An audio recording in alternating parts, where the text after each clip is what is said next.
Viele Menschen vergessen ja beim glücklich werden wollen, das glücklich sein. Jetzt ist Glück. Wenn du natürlich immer an morgen denkst oder an gestern, dann wird es schwierig, in dem Moment das Glück zu verspüren. Oftmals wird Glück suggeriert, aber es geht um Spaß. Spaß ist immer kurzfristig. Und Spaß hat auch einen anderen hormonellen Hintergrund. Da geht es um Dopamin. Beim wahren Glück geht es ja um Serotonin. Das ist ein ganz anderes Gefühl, was in uns sein sollte. Das ist das, was wieder öfter passieren darf. Einfach wirklich im Moment zu sein und glücklich zu sein. Ich kann auch sagen, ich möchte glücklich werden irgendwann mal, wenn das und das passiert ist. Aber dann verpasse ich diese Momente, wie jetzt zum Beispiel. Ich bin jetzt gerade wirklich glücklich mit dir. Ja? So. Willst du mich heiraten? Mindseed mit Leon Heimann. Bion Katilatu ist Autor, Motivationstrainer und Podcaster. In seinen Büchern, Vorträgen und Podcasts beschäftigt er sich seit Jahren mit einer Frage. Was macht uns wirklich glücklich? Seine Antwort überrascht viele. Nicht der perfekte Job, die richtige Beziehung oder das vermeintliche Traumleben entscheiden darüber, ob wir erfüllt sind, sondern die Art, wie wir auf unser eigenes Leben blicken. Genau das macht die Botschaft so spannend. Denn viele von uns verbringen Jahre damit, dem nächsten Ziel hinterherzulaufen, in der Hoffnung, dort endlich glücklich zu werden. Und trotzdem bleibt oft das Gefühl, dass noch etwas fehlt. Ich wollte mit Bion darüber sprechen, warum das so ist, weshalb manche Menschen trotz Erfolg unglücklich bleiben und ob Glück vielleicht viel weniger mit äußeren Umständen zu tun hat, als wir glauben. In diesem Gespräch geht es um die Frage, warum wir uns selbst auf dem Weg stehen, welche Denk- und Verhaltensmuster uns unbewusst vom Glück fernhalten und wie wir anfangen können, ein Leben zu gestalten, das sich wirklich nach unserem eigenen anfühlt, statt nach den Erwartungen anderer. Wenn du dir mehr Leichtigkeit, Klarheit und echte Erfüllung wünschst, dann ist diese Folge genau das Richtige für dich. Und wenn dir Gespräche wie dies hier gefallen, dann würde ich mich wirklich sehr darüber freuen, wenn du den Podcast einmal auf YouTube oder Spotify kostenlos abonnieren würdest. Damit unterstützt du den Kanal und sorgst dafür, dass wir weiterhin solche Gespräche führen können. Ich wünsche dir viele spannende Erkenntnisse bei dieser Folge Mindseed Podcast, deinem Ort für mentale Gesundheit und persönliche Entwicklung. Bion. Ja. Du sagst, dass du Menschen auf ihrem Weg zum Glück begleitest. Was bedeutet Glück für dich? Also es gibt je nach Lebensabschnitt, ja, und je nach Phase verschiedene Definitionen für mich vom Glück. Aber wenn ich jetzt heute betrachten würde, dann würde ich sagen, Glück ist für mich, dass ich heute mit einem gesunden Körper, ja, aufgewacht bin und dass mein Geist funktioniert, also dass der nicht verwirrt ist, mein Verstand. Das ist für mich schon mal ein Riesenglück. Ja. Und alles Weitere ist oftmals Luxus, ehrlich gesagt. Also die Gesundheit von mir, von meinen Liebsten, das ist für mich das größte Glück überhaupt. Was denkst du, steht dem Glück entgegen? Ich glaube, sehr viele Menschen haben es verlernt, glücklich zu sein. Mhm. Also ich glaube, die haben dieses Glück in sich, aber es ist irgendwie überdeckt worden mit gewissen Dingen. Also von Natur aus, ich meine, wenn man schon mal Babys gesehen hat oder Kinder, ne, dann ist ja genau das der Zustand, zu dem wir zurückkehren wollen. Ne, dieses befreite, Leichtigkeit, neugierig. Das ist so etwas, was wir uns wünschen oftmals. Das heißt also, das ist ja schon eine gute Nachricht, dass Glück nicht irgendwas ist, was uns fehlt, oder wovon wir mehr bräuchten. Eigentlich brauchen wir weniger. Und das ist ja das, was du meintest wahrscheinlich gerade mit, was steht im Wege? Also was ist das, was uns vielleicht abhält, glücklich oder Glück zu verspüren? Und ich glaube, dass es oftmals die Gedanken sind. Ja, also ich glaube, oftmals sind es Gedanken, die uns so ein bisschen aus dem jetzigen Moment holen, weil ich glaube, Glück ist immer das Jetzt oder im Jetzt. Ja, jetzt ist Glück. Und wenn du natürlich immer an morgen denkst oder an gestern, dann wird es schwierig, in dem Moment das Glück zu verspüren, des Moments. Ja, dann könnte ich jetzt nicht glücklich sein. Also wenn ich mir jetzt vorstelle, wie wäre es, wenn ich jetzt fertig bin, was mache ich später, ne? Oder wenn ich irgendwas bereue, was gestern nicht optimal gelaufen ist, dann könnte ich jetzt nicht diesen Moment genießen einfach, ja, und mich dem hingeben im Prinzip. Das heißt, das ist eine Sache, glaube ich, die Gedanken und viele, viele Dinge, die wir uns einfach angeeignet haben. Glaubenssätze zum Beispiel, ja. Also viele Menschen haben viele Dinge übernommen, ja, durch Erfahrung, oder als Selbstschutz auch oftmals, ne? Sachen, die sie von den Eltern mitbekommen haben, ja. Und ich glaube, sehr viele Dinge, die vielleicht im Jugendalter passiert sind, die ziehen sich ein Leben lang. Weißt du, bevor wir irgendwie dann mal aufwachen und sagen, oder hoffentlich aufwachen und sagen, hey, warte mal, ist das wirklich die Wahrheit, was ich gerade denke, von mir, vom Leben, von Menschen. Ja, und wenn wir das erkennen, glaube ich, dann nehmen wir so ein bisschen diese Schicht ab, die dieses Glück versteckt. Ne? So ein bisschen wie die David-Statue von Michelangelo. Ja? Also er soll ja gefragt worden sein, ne, wie er die kreiert hat. Und er hat ja gesagt, oder er soll gesagt haben, die Statue war schon da, das Kunstwerk war schon da. Ich musste nur alles wegnehmen, was überflüssig war. Sozusagen da rausmeißeln. Und so sehe ich es auch ein bisschen, ja, dass alles schon da ist. Wir dürfen halt gucken und fühlen und das wegnehmen, was überflüssig ist. Ich finde es interessant, wie du es siehst. Mir gefällt die Definition von ich sehe Glück eher als so einen Moment. Ja? Also für mich gibt es Glück und für mich ist der Gegenpart, habe ich gerade darüber nachgedacht, Pech. Das sind aber Momentzustände, die wir nicht kontrollieren können. Ne? Also Glück kommt ja auch, ein Gefühl von Glück kommt ja aber manchmal auch in einem Moment, wo du gar nicht damit rechnest. Ne? Lukas Klaschinski hat zum Beispiel in meinem Podcast gesagt, Glück ist ein Moment, der reinflattert und wieder rausflattert. Und wir können es nicht kontrollieren. Wir stehen vielleicht an der Straße, an der Ampel, die Sonne scheint uns ins Gesicht und wir denken gerade so, irgendwie fühle ich mich gerade glücklich, so ist irgendwie ein schöner Tag. Aber spannend, und das sind so, ne, und das Gegenteil wäre ja dann aus meiner Sicht Pech, ne? Vielleicht ein Moment, den du auch nicht so wirklich kontrollieren konntest und wo vielleicht ein Tag, ne, kennen wir, wo gefühlt alles schief geht. So. Und das sind aber vielleicht so Momentzustände und was vielleicht, ne, wenn wir uns von diesem Moment abkoppeln und eher so auf dieses Langfristige gehen, auf dieses Nachhaltige, da sehe ich persönlich von der Definition eher so diese Lebenszufriedenheit. Das ist, glaube ich, eher etwas, was wir beeinflussen können. Und diese Glückmomente oder diese Pechmomente, das sind ja Momente, die passieren uns. Ne? Das Leben ist ja nicht geradlinig, sondern es ist ja wie so eine Welle. Ne? Mal fühlen wir uns besser, mal schlechter. Da kommen ja viele Faktoren hinzu, die du auch gerade genannt hast. Wie differenzierst du das? Wie siehst du das? Also ich glaube sogar, also vieles im Leben ist ja so ein Kontrasterlebnis. Ja? Also du siehst mich ja jetzt besser, weil es hinter mir heller ist. Ne? Ich bin ja ein bisschen dunkler, ne? Wie du schon festgestellt hast. Das wird deutlicher durch den Kontrast im Hintergrund. So, ne? Und mit Glück und Pech ist es genauso, glaube ich. Ja? Also was wäre Glück oder könnten wir Glück fühlen, wenn wir das Gegenteil nicht kennen würden? Das ist so die Frage eigentlich, weißt du? Also könnten wir sagen, das ist ein guter Tag, wenn wir keinen schlechten kennen würden? Ne? So. Das ist so immer die Frage, ob das eine das andere auch bedingt irgendwo. Ja, weil, also Kontrasterlebnis heißt ja im Prinzip, du erlebst das Gegenteil und dann weißt du auch, ey, das ist gerade schön einfach, ja. Ich glaube aber auch, du hast gerade gesagt, das Glück flattert so rein. Ich glaube, man kann es aber auch so ein bisschen anlocken. Ja? Wenn wir sagen, es flattert, ja, dann ist es vielleicht ein Vogel, der flattert und ich glaube, man kann den schon so ein bisschen anlocken. Ja? Man kann bereit sein dafür, man kann schönes Futter ausstreuen. Und ich denke schon, dass ich sehe das schon so, dass ich wirklich in jedem Moment auch wirklich diese Wahl habe. Wie siehst du diesen Moment? Ja? Also ich habe auch manchmal das Gefühl, das war jetzt nicht gut oder ich habe Pech gehabt, ne, oder ich bin traurig oder so. Aber ich komme sehr schnell in die Akzeptanz. Ich glaube, das ist sehr wichtig, dass wir nicht verharren in diesem Moment, wo wir sagen vielleicht, hey, das lief mal nicht so gut. Du hast gerade gesagt, der Tag, alles geht gefühlt schief.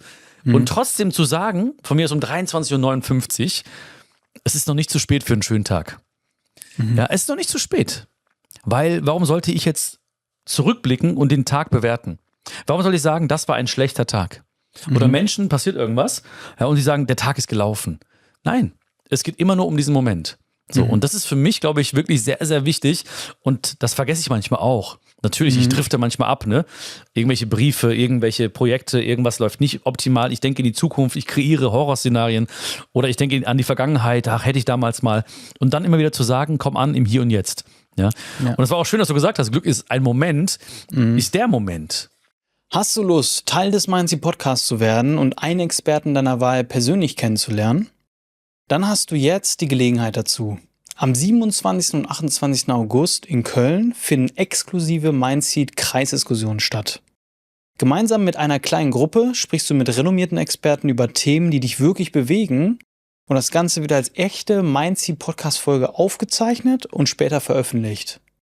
Mit dabei sind Stefanie Stahl zum Thema Bindungsangst, Dr. Jan-Uwe Rogge zum Thema Erziehung, Dr. Thomas Fuchs zum Thema ADHS und Horst Vogel zum Thema Selbstentwicklung.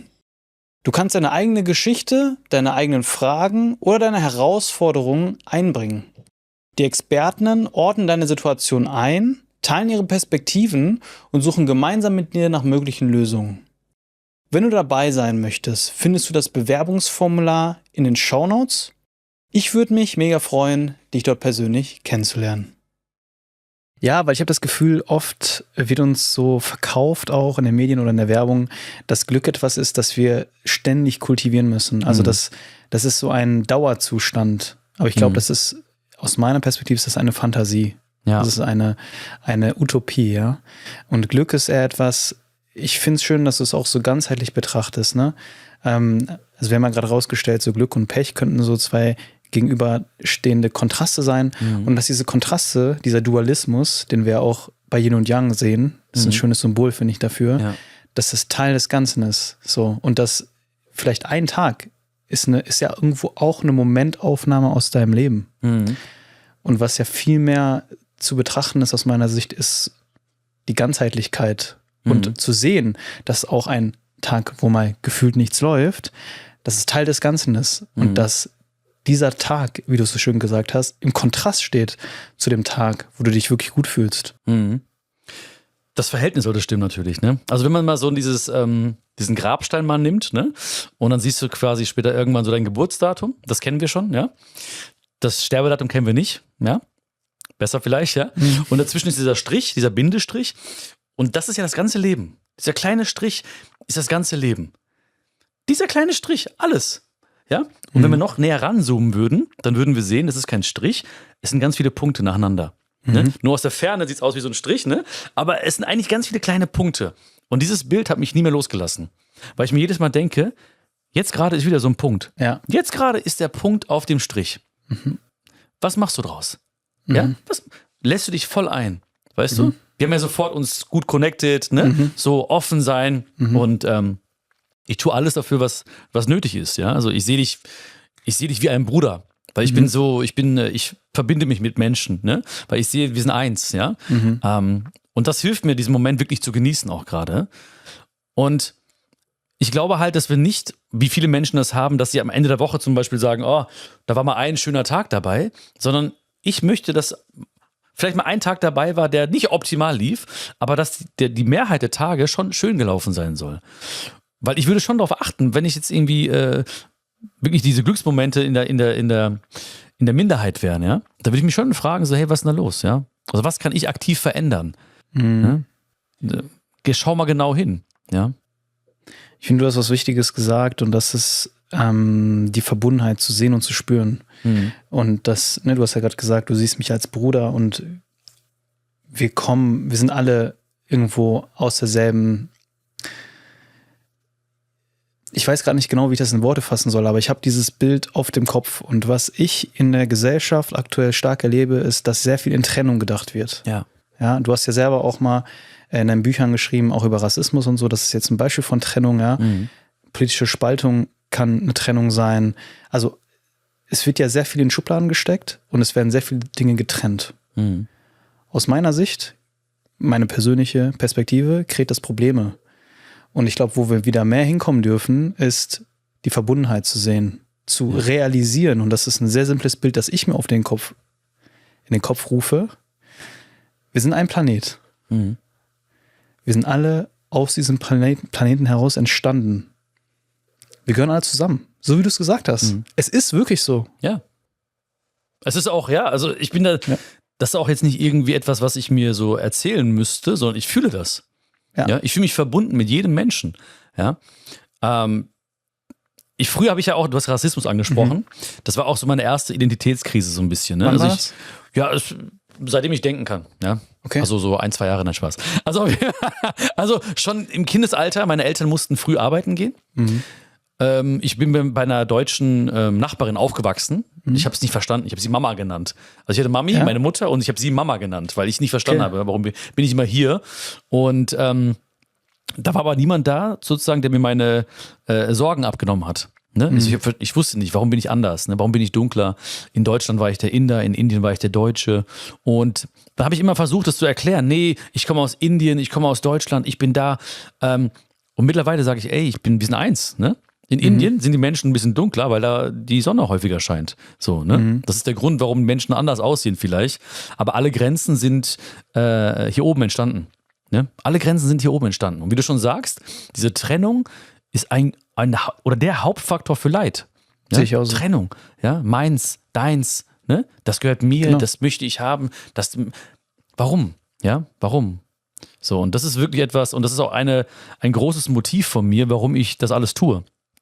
Weil ich so ein bisschen wieder die Menschen dahin bringen möchte, so die Verbindung zu sehen, das Gemeinsame zu sehen. Ja?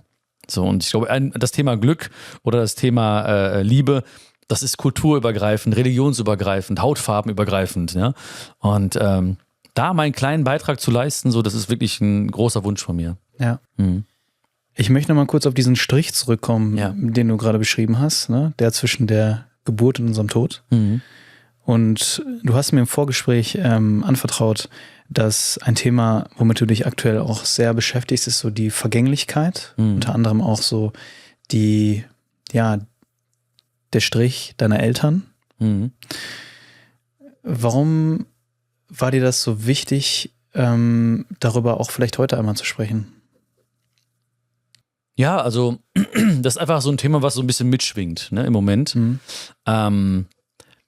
Ich habe, also vor dem Tod habe ich nicht Angst. Ne? Ja. Ich hatte mal so eine Nahtoderfahrung.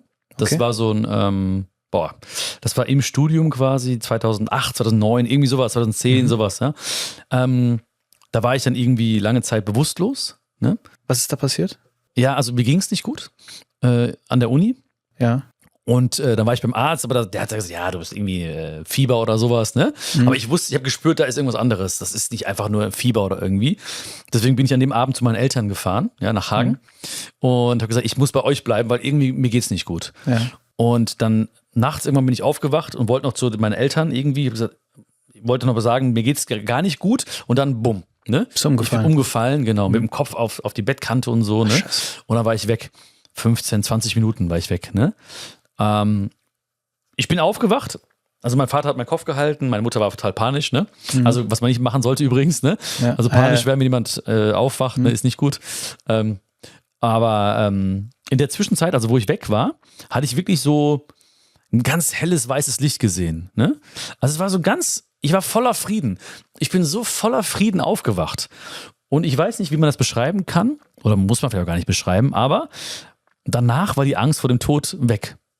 Weil ich wusste irgendwie, ich habe gespürt in dem Moment, ey, das geht irgendwie nach Hause. Ich habe dieses Gefühl gehabt von nach Hause gehen. Das ist vielleicht so die beste Beschreibung, die ich geben kann. Das heißt, danach war so die Angst vor dem Tod weg. Mein Tod. Ja. Ja. Ne? Natürlich, wenn jemand stirbt, dann ist das für ihn halb so wild, weil er es nicht spürt, aber die Hinterbliebenen, denen tut's weh. Und das Circle of Life ist gerade bei mir so natürlich auch, die Eltern werden älter. Und da siehst du auch wirklich so gerade mein Vater war immer so ein sehr vitaler Mensch, ne? Immer aktiv, immer Sport und so. Dann siehst du plötzlich so, hier Wehwehchen, da Wehwehchen. Meine Mama hat mehrere Operationen, auch noch Operationen, die ihr bevorstehen. Und dann denke ich mir immer so, ey, alles ist endlich, ja. Ich bin sehr gläubig, ja. Ich lebe im Vertrauen. Aber trotzdem habe ich da so es ist nicht eine pure Angst, ja, aber es ist schon so vielleicht ist es doch eine Angst, ich weiß nicht genau. Auf jeden Fall ist so dieser Gedanke, dass jemand weg ist, beschäftigt mich einfach so, ne? So, Ich verstehe, was du meinst. bin voll im Vertrauen. Ich glaube auch sehr stark an Gott, ja. Und ich weiß, wie gesagt, dass es ein Nachhausekommen gibt, aber trotzdem ist das einfach so, ich weiß nicht, ob du das kennst, aber man hat so dieses Gefühl von, man lebt unendlich irgendwie, ne? Die Eltern sind immer da, die Freunde sind immer da. Und plötzlich denkst du dir so, nee, das ist nicht so, ne? Bei mir war es so, ich bin jetzt ja 30, also ungefähr noch mal 10 Jahre jünger als du. In den 20ern hatte ich das Gefühl, es ist unendlich. In den 30ern, also jetzt, fange ich an, darüber nachzudenken. Und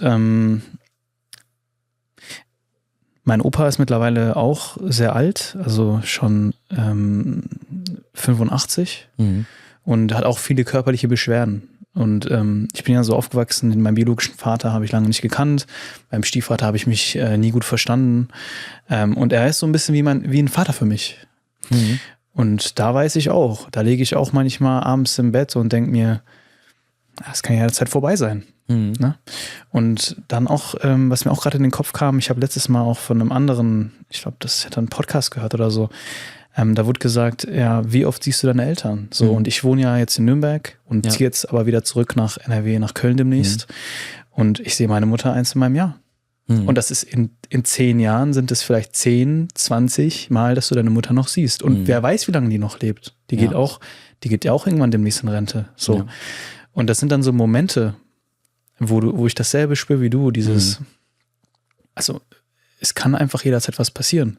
Und dafür gab es auch schon so Momente in meinem Leben, wo ich das wirklich gemerkt habe. Also zum Beispiel mein Cousin, der war noch mal 5 Jahre jünger als ich oder so. Ich kann mich noch ganz genau an diese Situation erinnern. Ich war damals noch in Bochum, in meiner Heimat, in meiner Wohnung. Ich war gerade am Meditieren. Das war eine Zeit, momentan meditiere ich nicht, da habe ich viel meditiert. Und ich hatte vergessen, mein Handy auszumachen. Auf einmal ruft mich meine Schwester an. Ich so, Hella, jetzt störst du mich gerade beim Meditieren. Ja.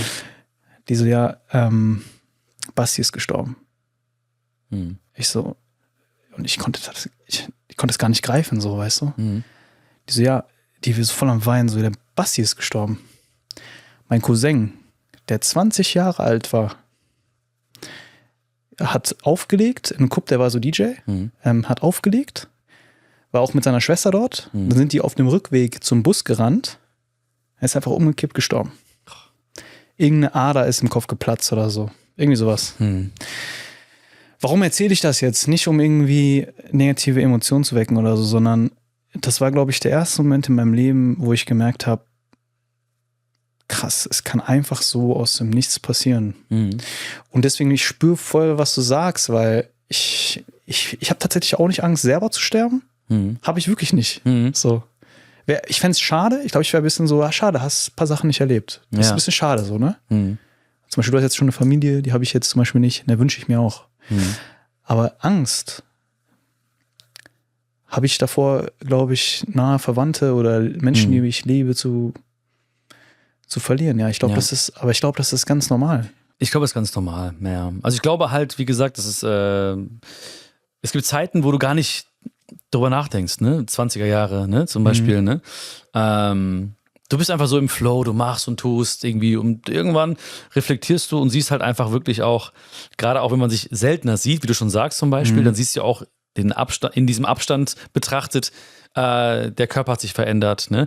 Wenn du jemanden jeden Tag siehst, dann siehst du es vielleicht gar nicht so wirklich. Ne? Ja, das stimmt. Dann siehst du vielleicht mal, oh, da ist ein graues Haar oder so. Aber wenn du jetzt die Mama vielleicht seltener siehst, dann denkst du dir, ey, letztes Mal hat sie ja irgendwie aufrechter gestanden. Ne?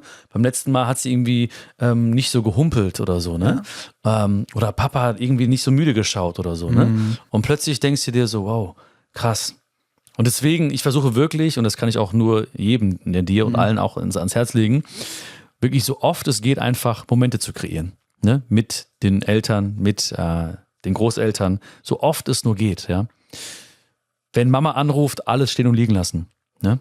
Egal wo ich bin, ne, ich gehe ran. Nummer 1, Priorität. Ist egal. Ne? So, wenn ich irgendwie ein wichtiges Meeting oder so, ne, hey, Mama ruft gerade an, das kann vielleicht wichtig sein, ich muss rangehen. Ja? Das ist wichtig. Ne? Ja. Das so, die hat mich geboren. Ja. Ohne sie wäre ich nicht hier. Ohne sie würdest du jetzt mit der Couch sprechen. Richtig. Ja. Also das ist so für mich ganz, ganz, das ist ganz, ganz wichtig, ja? Und so oft es geht, ja. Es ist halt, weißt du, diese Differenz zwischen wichtig und dringend, das ist so, das ist wichtig. Familie, Menschen sehen, einfach so, ohne irgendwie ein Ziel zu haben, ohne jetzt irgendwie, ja, das Gespräch muss irgendwo hinführen oder ich muss meine Eltern treffen, um einfach nur da zu sein. Ne? Das reicht ihnen schon, weißt du, das reicht allen schon. Und die meisten Menschen kümmern sich um die dringenden Sachen. Ihr Leben lang. Viele Menschen gehen schlafen und haben so dieses Gefühl von, boah, ich endlich geschafft den Tag. Warum? Du hast dich nur um die dringenden Sachen gekümmert. Da schnell hin, da eine E-Mail, da anrufen, da arbeiten. Das alles dringend, alles dringend. Aber wichtig, was ist mit den wichtigen Dingen? Ja? Hast du heute jemandem gesagt, dass du ihn liebst? Ja? Hast du heute irgendwie einen schönen Moment mit Eltern kreiert? Hast du heute ein Buch gelesen? Ja, das sind wichtige Dinge. Und wir warten oftmals, bis die wichtigen Dinge dringend werden. Und das ist meistens der Moment, wo es schon kritisch wird. Zum Beispiel Gesundheit ist wichtig. Ja? Du machst was für die Gesundheit. Ja? Schlafen, Ernährung, Sport, was konsumierst du, haben wir darüber gesprochen. Ja? So, es ist alles wichtig für die Gesundheit. Manche Menschen warten, bis der Arzt sagt, ey, wenn du jetzt nicht aufhörst, dich so zu ernähren, dann wirst du sterben oder kriegst einen Herzinfarkt. Und plötzlich wird das Dringende wichtig. Okay, ich muss was machen. Dann fange ich an. Ja.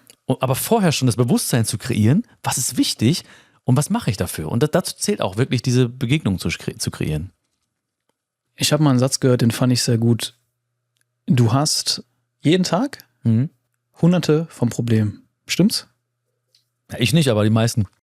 Probleme ist jetzt ja auch nicht negativ gemeint. Herausforderung, Sagen wir, ne, Problem kann ist ja auch irgendwo ein, das hat mal der Horst Vogel, auch so eine Coaching-Legende hier im Podcast gesagt. Ja. Probleme sind, wie hat er das nochmal gesagt? Das sind einfach Lernprozesse, so hat er es gesagt. Ja. So sehe ich das. Also, wenn wir es jetzt so nehmen, wenn wir das jetzt mal die Definition nehmen, ne? Also du hast auch hunderte von Problemen jeden Tag wahrscheinlich. Ja. Also, ich habe das auch. Ja, na klar, ja. Wenn du krank wirst, hast du ein Problem. Genau, so. Ja, richtig, ja. Ich habe es mal so ähnlich gehört mit, ein Gesunder hat viele Wünsche, ein Kranker hat nur einen Wunsch. Ja. Ne? Und es ist ja wirklich so, ne? Also wir kennen das ja alle, ne? Du wirst krank. Ich kann mich erinnern, im Oktober, da habe ich immer seit langer Zeit, ich habe ja auch wirklich viel gearbeitet gehabt und dann auch mit finanziellen Engpässen und so, wo ich das Unternehmen aufgebaut habe. Und dann war so der erste Urlaub mal wieder, den ich mir auch mal wieder gönnen konnte, so von der Zeit, vom Geld. Und dann bin ich letzten Oktober, bin ich da nach Bali geflogen. Einfach ein bisschen, ne? 2-3 Wochen. Und ich habe kein Bali-Belly bekommen. Also für die es nicht kennen, das ist so eine Krankheit, die sich da viele holen, vor allen Dingen Europäer, ne, wenn sie da hinreisen. Und kennst du das? Nee. Das ist so, ja, da bekommst du so, hört sich jetzt unangenehm an, so Brechdurchfall halt einfach. Also okay. Einfach, wir sind das nicht gewohnt, so, ne? Die ganzen Keime da und so. Okay. Also ähnlich wie in Indien wahrscheinlich, ne? Ja, da gibt es wahrscheinlich eine andere Definition. Oder andere. Da gibt es den Bollywood-Belly. Ja, genau. Da muss man auch aufpassen. Ja. Okay. Ja. Auf jeden Fall, ich habe das da vor Ort nicht bekommen. Und dann kam ich zurück und dann hatte ich das sofort bekommen. Dann habe ich das instantly bekommen, sobald ich hier war. Als ob mein Körper das so hat gewartet, bis ich zu Hause bin, weißt du? Ja. Man kennt das aber auch. Es hat mal, und das war wirklich, ich glaube, einer der wenigen Momente in meinem Leben. Ich bin eigentlich auch so ein sehr energiegeladener Mensch. Ne? Ich kann jeden Tag, mache ich gerne auch viel. Ich habe da immer sehr viel Energie zur Verfügung. Das ist auch dank meiner Mutter. Ich sehe das bei ihr auch. Und das hat mich so ausgenockt. Ich war so energielos. Also Aufstehen hat mir so viel Energie gekostet. Und in diesem Moment, ne, manchmal gehst du mit deiner Energie jeden Tag so um, ne, hast so viel zur Verfügung und nimmst es so als selbstverständlich. Und dann steigert man sich tatsächlich in solche Probleme rein. Und wenn du dann da aber mal liegst und wenn es dir wirklich schlecht geht und du kannst kaum was essen, und es ist eine ganz, ganz große Herausforderung, zum Supermarkt zu gehen. Und du rufst sogar deine Freundinnen an. Ich habe 2 Freundinnen angerufen, die hier neben mir wohnen. Gesagt, Mädels, mir geht's so schlecht. Könnt ihr mir bitte irgendwie so eine Suppe holen oder was? Ja. Da merkst du in dem Moment so, boah, krass. Ja. Also diese Momente sind aber wichtig irgendwo auch, ne? Deswegen Krankheit irgendwo erinnert uns auch daran. Ja. Was es heißt, gesund zu sein. Voll. Und wenn du dann wieder gesund bist. Ja, und deswegen meine ich heute Morgen, vorhin, wo du meintest, was ist Glück? Ja, voll. Ey, aufgewacht sein, ne? Alles noch da irgendwie, weißt du? Ich kann aufstehen. Wir alle kennen das, ja? Wenn wir krank sind, ne? Okay, Gesundheit wird ganz, ganz wichtig plötzlich, ne? Ja. Und dann ist es irgendwann wieder normal. Ja, wir gewöhnen uns dran, ja? Und dann gehen wir wieder anders um damit, ja? Und das ist dann, deswegen, ich achte wirklich drauf, was ist wichtig im Leben? Ja, und die Dinge, die muss man terminieren. Weißt du? Es ist nicht so ich habe niemals dieses Gefühl von, ich muss jetzt ein Buch lesen. Also es wird selten dringend, ein Buch zu lesen. Aber wenn ich sage, jeden Sonntag lese ich eine halbe Stunde ein Buch oder eine Stunde, dann ist das wie so ein Termin für mich, ne? So. Und wenn ich sage, ich möchte meine Eltern sehen, dann mache ich das fix. Dann sage ich nicht irgendwie, ja, wenn es passt, komme ich mal rum.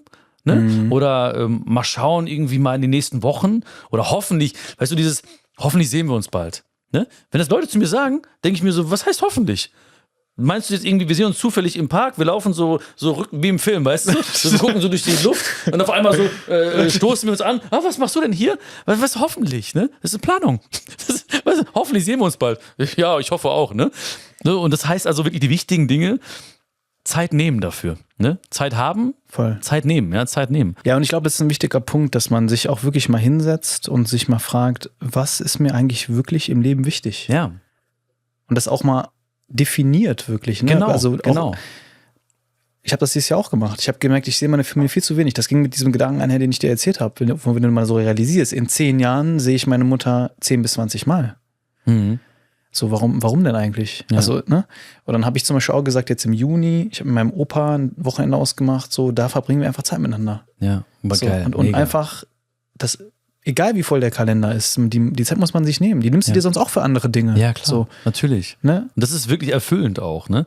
Ja. Also ich merke immer, wenn ich jetzt zum Beispiel, wenn du mich fragen würdest, was waren die schönsten Momente der letzten Wochen, Monate, Jahre, dann würde ich immer erzählen von Momenten mit Herzensmenschen oder ich würde erzählen von sozialen Projekten. Ja. Also wenn du sagst, letztes Jahr, was war dein Highlight, dann würde ich nicht sagen, ja hier, ich war dort oder da. Ja, dann sage ich, ey, wir haben was gemacht mit dem Kinderheim oder da war ich. Weißt du, das ist für mich so erfüllend einfach. Wenn ich dich jetzt frage, was kommt dir direkt in den Kopf, okay? Mhm. Was sind mit die schönsten Momente in deinem Leben gewesen? Also immer, also viele Kindheitserinnerungen natürlich, ne, so, da ist natürlich immer die Welt, siehst du mit anderen Augen, ja. Also alles, was ich zum ersten Mal so erlebt habe, ist natürlich sehr präsent, weil der Anfang des der Zauber des Anfangs immer so drin steckt. Wenn ich jetzt von jetzt an zurückblicke, die letzten Jahre so Revue passieren lasse, denke ich immer an kleine Dinge einfach, ja. Ne? Also viel Natur, Tiere, Familie. Zum Beispiel, ich mache jetzt immer so, dass ich meinen Eltern irgendwie so kleine Wellness-Tage schenke. Weil die sind immer noch im Kopf so, dass sie sagen, braucht man nicht. Ne? Massage, nein, das ist viel zu teuer und so. Ne? Und ich schnapp die einfach und mach mit denen. Ne? Die wissen gar nicht, was abgeht. Da waren wir letztens, meine Mama hat dann so eine Gesichtsbehandlung bekommen. Ne? Mein Vater hat so eine Massage bekommen. Die würden das nie machen, weil sie denken immer noch, das braucht man nicht. Ne? Das ist so Luxus und so. Und ich chill einfach dann da und genieße das, wie die das genießen. Ne? Und ich meine jetzt nicht, dass ich jetzt so ein toller Mensch wäre oder so. Oder ich finde das eigentlich normal. Ne? Ich finde, das sollte normal sein. Weißt du? So, ja. Ich finde, das sollte normal sein. Und also wirklich die schönsten Momente waren einfach Momente, wo ich total präsent war. Ne, so, da war ich präsent, da war ich einfach voll da in dem Moment. Und da gibt es immer wieder so Momente. Wie gesagt, Natur ist für mich so ein in der Natur zu sein, macht mich total präsent, total gegenwärtig. Ja, wenn ich die Tiere beobachte, ich habe jetzt 4 Hunde, ne, 13 Hühner, 2 Katzen, die sind ja auch sehr gegenwärtig. Ne? Die denken selten über Steuererklärung nach und so, ne? Die sind einfach da, die gucken einfach irgendwo hin, genießen das Wedeln mit dem Schwanz, so, ne? Das ist einfach geil. Und die sind auch extrem dankbar, weil 3 Hunde wurden gerettet zum Beispiel von der Straße, da merkst du richtig extrem viel Dankbarkeit, ne? Also die feiern das Leben so hart, ne? Das ist unglaublich. Also alle Momente, wo ich präsent war und wo man geben konnte. Also Glück heißt auch für mich geben, ja? Du hast vorhin gesagt, man hat das Gefühl in der Medienlandschaft, man müsste immer glücklich sein. Und ich glaube, oftmals wird Glück suggeriert, aber es geht um Spaß. Ja? Also viele Produkte, Dienstleistungen hier, Glück und glücklich macht, aber eigentlich ist es Spaß. Ja, und Spaß ist immer kurzfristig. Ja. Und Spaß hat auch einen anderen hormonellen Hintergrund. Ne? Da geht es um Dopamin. Ne? Beim wahren Glück geht es ja um Serotonin. Das ist ein ganz anderes Gefühl, was in uns sein sollte. Und ich glaube, das ist das, was wieder öfter passieren darf. Einfach wirklich im Moment zu sein und glücklich zu sein. Ne? Also viele Menschen vergessen ja beim glücklich werden wollen, das glücklich sein. In der heutigen Zeit, alle wollen glücklich werden. Ja? Aber dann vergessen sie das glücklich sein. So, ich kann auch sagen, ich möchte glücklich werden irgendwann mal, wenn das und das passiert ist, aber dann verpasse ich diese Momente, wie jetzt zum Beispiel. Ich bin jetzt gerade wirklich glücklich mit dir. Ja? So. Willst du mich heiraten? Weißt du, wie ich meine? Nein, es ist wirklich so dieses Glücklichsein, also wirklich in diesem Moment. Und das ist das, was mich bewegt. Was mir jetzt in den Kopf kam, war, also ich spüre so eine richtige Lebenszufriedenheit. Tatsächlich auch in Momenten der Verbundenheit. Und das waren dann oft nicht die Momente, die so reizvoll sind. Ne? Man denkt oft so, irgendwo, wo du super erfolgreich warst oder, ne? Man denkt ja oft, wenn ich das schaffe, dann werde ich irgendwie mich super gut fühlen oder so, ne? Wir kennen das alle. Aber wenn ich darüber nachdenke, manchmal, was waren für mich eigentlich die schönsten Momente? Und darüber denke ich zum Beispiel auch nach, wenn ich vielleicht mal wieder den Gedanken habe, ach, du müsstest das mal wieder machen, weil das so reizvoll ist und dann wirst du dich super gut fühlen. Und dann erinnere ich mich immer daran, denkst du wirklich, dass sich das so gut fühlen lässt? Oder was waren eigentlich die schönsten Momente in deinem Leben?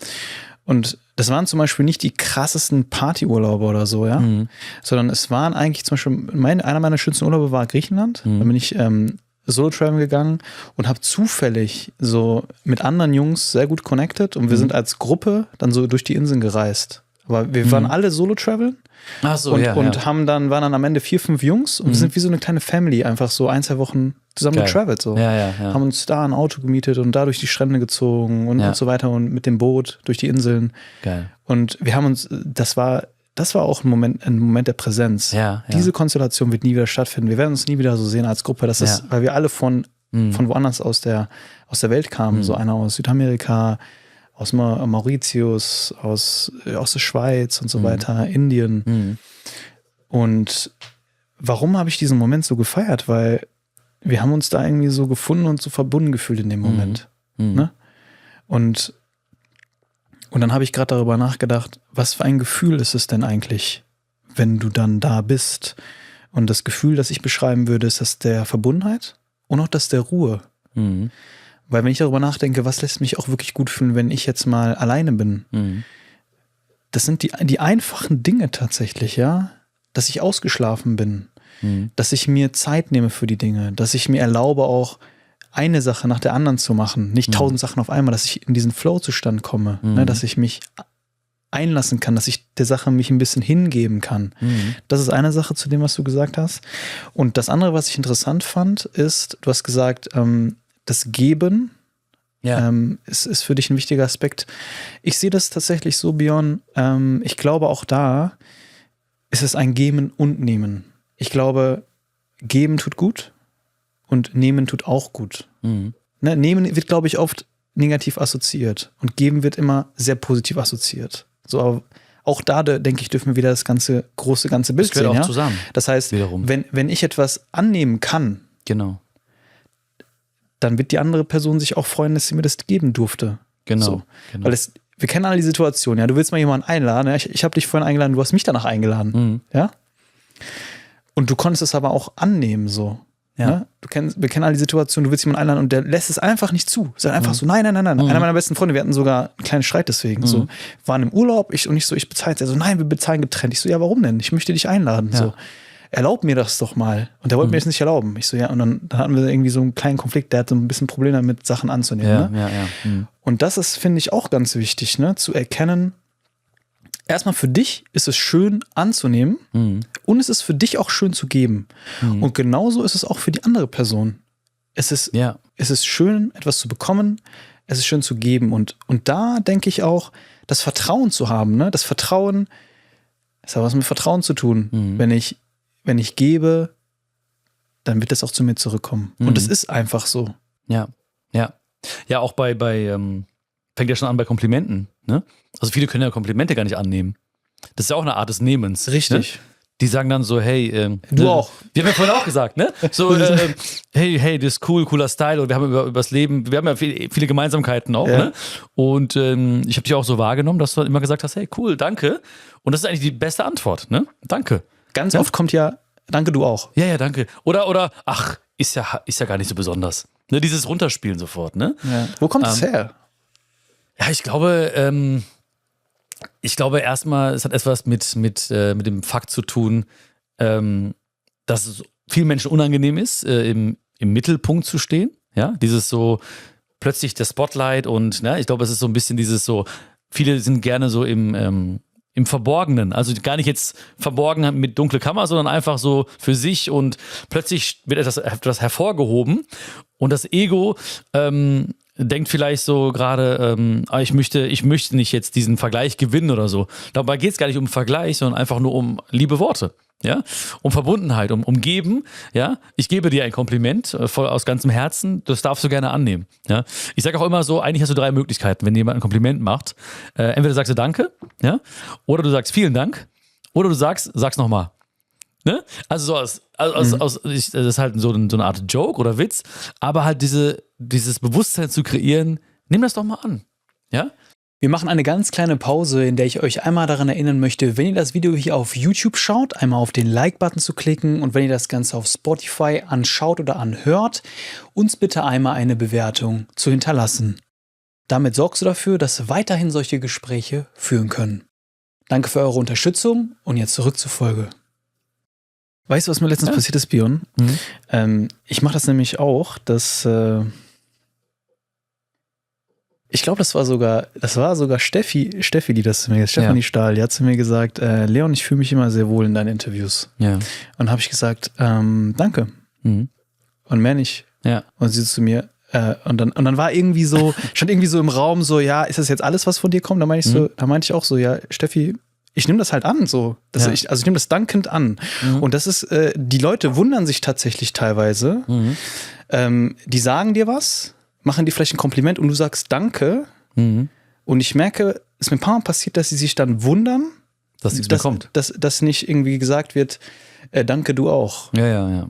Dabei finde ich, und das habe ich dann auch zum Beispiel auch in der Situation dann so erklärt, ich weiß nicht mehr genau, wie die war, aber so, das kam mir jetzt gerade in den Kopf.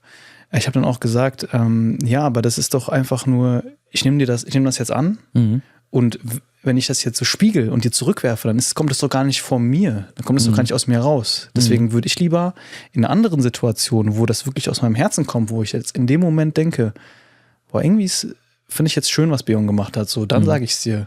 Aber doch nicht einfach nur, weil du es mir jetzt sagst. Ja. Weil das ist doch dann gar nicht ehrlich von meiner Seite.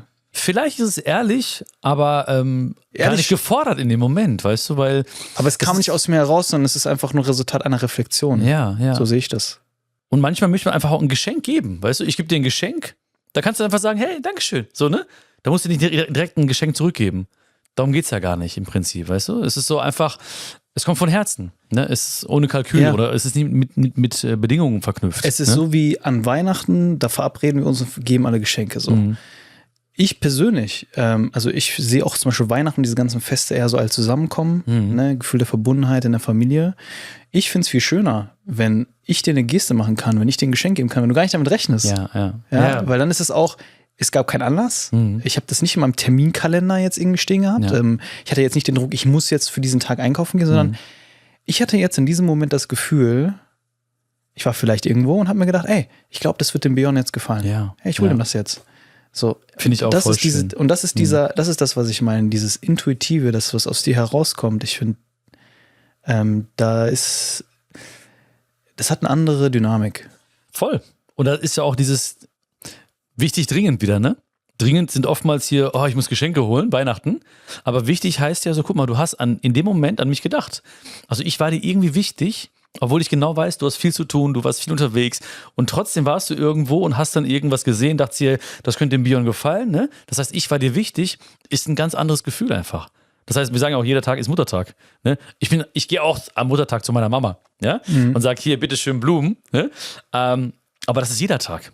Und alle wissen es eigentlich, aber nicht viele leben das auch wirklich. Ja.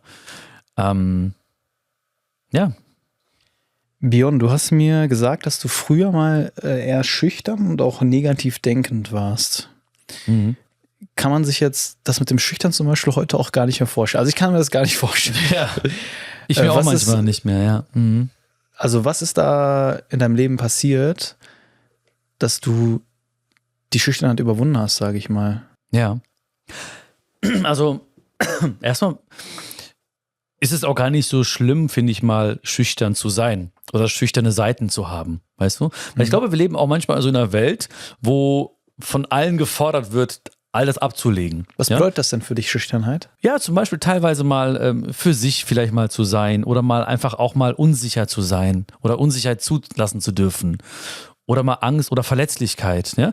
Ich finde, das sind alles so Aspekte, die sein dürfen. Absolut. Ja? Oder wenn Menschen sagen, ich bin eher introvertiert, dann haben viele Menschen das Gefühl von, ja, warum? Und ich müsste dir helfen. Du sag doch mal, ne? Ich finde, es ist in Ordnung. Manchmal habe ich auch noch immer noch meine schüchternen Seiten. Und das finde ich auch, das gehört zu mir. Das finde ich auch total gut und wichtig, dass wir niemandem irgendwie sagen müssten, so, das ist jetzt irgendwie wertend. In welchen Momenten merkst du das, Björn? Also schüchtern oder ja, gerade diese schüchternen Seiten an mir merke ich vielleicht, wenn ich einfach irgendwo bin, wo ich vielleicht, es gibt ja Tage, wo ich zum Beispiel schlecht geschlafen habe, ja, oder wo es mir nicht gut geht, da ziehe ich mich eher so zurück einfach, ne? Da bin ich vielleicht auch nicht so der direkt aufsteht und macht und tut, da bin ich eher so für mich und lass andere gerne mal machen. Damals als Kind war das eher so ein Selbstschutz, ja, da habe ich nicht eine schüchterne Seite gehabt, sondern ich habe gedacht, ich bin schüchtern, also meine Identität war Schüchternheit im Prinzip. Und das kam einfach oftmals auch durch Ablehnung. Zum Beispiel. Ne? Also wir hatten Thema Rassismus, ich hatte das Thema, ich wusste nicht, wo ich hingehöre. Und dann habe ich gespürt, wenn ich sage, ich bin schüchtern und glaube, ich bin schüchtern und alle Menschen um mich herum glauben auch irgendwann, Björn ist schüchtern, dann komme ich nicht mehr in Situationen, wo ich verletzt werden könnte. Ja, so, da wird keiner mehr sagen, hey Björn, geh mal da hin, sprich sie mal an, halt mal das Referat. Alle sagen, nee, lass mal den Björn, weil der ist ja schüchtern. Ne? Das wurde quasi zu einer Wahrheit, ne? So meine Etikette. Bis ich irgendwann gemerkt habe, in gewissen Momenten tut mir das nicht gut, schüchtern zu sein. Und ich brauchte diesen Selbstschutz nicht mehr. Ne? Wobei natürlich damals war das meine beste Entscheidung, auch zu sagen, ich bin schüchtern. Also ich würde es nicht anders machen wollen heutzutage. Sondern es war damals in dem Moment zum Beispiel, du hast Ablehnung erfahren, du weißt nicht, wo du hingehörst und das war so ein Schutzschild im Prinzip, wo ich gesagt habe, hey, wenn ich schüchtern bin und allen erzähle, ich bin schüchtern, dann lassen die mich in Ruhe. Ja? Vielleicht brauchte ich das auch, um Kraft zu tanken, um zu reflektieren, um nachzudenken, um dann wieder so ein bisschen den Schritt nach vorne zu machen. Das glaube ich, es war so ein schleichender Prozess. Ja, dass Menschen sagen heutzutage, ich bin schüchtern, ich bin unsportlich. Ja, wer hat das entschieden? Du hast entschieden irgendwann. Ja, die Frage ist eher, warum hast du es entschieden? Auch da wiederum nochmal, es war die beste Entscheidung von dir. Also du hast dich selbst geschützt vor negativen Erfahrungen oder Gefühlen. Aber es ist trotzdem noch eine Etikette. Das heißt, du kannst selber entscheiden, was du bist oder was du nicht bist. Ja, du sagst zum Beispiel heute, ich kann mir das gar nicht vorstellen bei dir. Ja, weil ich irgendwann entschieden habe, nee, ich möchte irgendwie anders sein. Ich möchte gerne sagen, was ich fühle, zeigen, was ich fühle, mit vielen Menschen zu tun haben. Ich möchte auf Bühnen stehen, aber nicht, weil mein Ego sich dann besser fühlt, sondern einfach, weil ich dann viele Menschen erreiche, ja, mit der Botschaft, die mir auf dem Herzen liegt. Und ja, das war so ein bisschen der Weg, so ein bisschen von damals bis heute. Du hast gesagt, dass du dich nie so richtig zu Hause gefühlt hast. Ich kenne das Gefühl auch. Also ich habe jetzt nicht, wie du, du hast ja eine Zeit lang in Indien gewohnt oder in Deutschland, ne? Richtig? Nee, ich bin hier geboren. Ah, okay. Ja. Hatte ich gerade so verstanden. Ja gut, dann war es bei mir genauso. Aber mein Vater ist halt halb Italiener, halb Franzose, meine Mutter ist Deutsche. Ja. Und ich habe mich irgendwie auch nie so richtig zu Hause gefühlt. Nicht bei mir zu Hause, wo ich aufgewachsen bin. Und auch heute irgendwie. Ich habe oft das Gefühl, so richtig so einen Heimathafen habe ich nicht. Und das Gefühl hattest du ja anscheinend auch. Fühlst du dich heute zu Hause, da wo du jetzt bist? Also hast du da wirklich dieses Heimathafengefühl? Ich bin heutzutage an vielen Orten irgendwie zu Hause. Es hat sich voll verändert bei mir. Okay, erklär mal den Prozess. Ja, also ist es wirklich, mir ist viel wichtiger, mit wem ich bin, ja, und warum ich irgendwo bin, als dass ich jetzt einen Ort habe. Klar, ich habe natürlich meinen Heimathafen, ne, meinen kleinen Bauernhof, ne, meinen sicheren Hafen im Prinzip so, wo ich mich wohlfühle, wo ich zu Hause bin. Aber ich bin, egal wo ich bin, ich fühle mich total wohl, schnell total wohl. Ja? Hier zum Beispiel, ich fühle mich total wohl hier. Ja? Hast du vielleicht auch gespürt, ja? Also ich bin jetzt keiner, der irgendwie sich so akklimatisieren müsste oder so. Aber mit guten Menschen, mit guten Energien, da bin ich sofort irgendwie, da habe ich das Gefühl, ich bin zu Hause. Also zu Hause nicht als örtlichen Faktor betrachtet, sondern wirklich als umgeben von guten Seelen, von guten Energien. Und ich bin wirklich so ein bisschen das klingt manchmal sehr, sehr poetisch, ne? Aber so die Welt ist meine Heimat, ne? Die Welt ist meine Heimat, ne? du kannst mich überall rauslassen, an jeden Ort der Welt. Ich werde innerhalb von Minuten maximal mit den Menschen connecten und eine gute Zeit haben. Das ist etwas, weil ich einfach wirklich immer überall die Verbindung sehe und mich freue über meine Mitmenschen, weißt du? Ich war in Afrika letztes Jahr, in Namibia. Da waren wir bei einem Urvolk, ne? Und dann kamen die Kinder so, die waren also nackt, ne? Die kamen so ans Auto gelaufen von uns, ja? Und meine Kollegen und Freunde, die waren so überrascht, die wussten nicht, was mache ich jetzt, ne? Die haben sich gar nicht getraut, erstmal auszusteigen. Und ich bin ausgestiegen und innerhalb von 20 Sekunden haben wir gesungen und getanzt. Ne? Ich habe mich zu Hause gefühlt. Wir konnten uns nicht verständigen über die Sprache. Ne? Also ich konnte nicht sprechen mit denen. Aber wir haben innerhalb von 20, 30 Sekunden getanzt. Das war die Sprache, die wir gesprochen haben. Tanz und Musik. Genau. Weißt du? Tanz, Musik, Lachen. Ne? Und dieses Gefühl, das war natürlich extremer so, habe ich eigentlich an vielen Orten so. Ja, und deswegen und wirklich dieses Bild, auch das ist wirklich dieses, du hast ja von der Welt gesprochen, so als Heimat. Ich sehe das auch so. Ne? Das alles, die Welt ist so klein. Ne? Damals war das für mich krass, von Hagen nach Dortmund zu fahren. Ne? So Weltreise. Ne? Oder irgendwie mal 2 Stunden im Auto. Heutzutage, alles ist so verbunden. Ich fühle mich an vielen, vielen Orten einfach wirklich zu Hause. Aber du hast ja gesagt, früher war es ja nicht so. Ne? Was hat dir geholfen, da umzudenken? Ich denke, viele Faktoren. Ich glaube, so dieses, die Frage ist ja eigentlich, warum fühlt man sich irgendwo nicht zu Hause? Ja? Meistens, weil man irgendwo dazugehören möchte. Ne?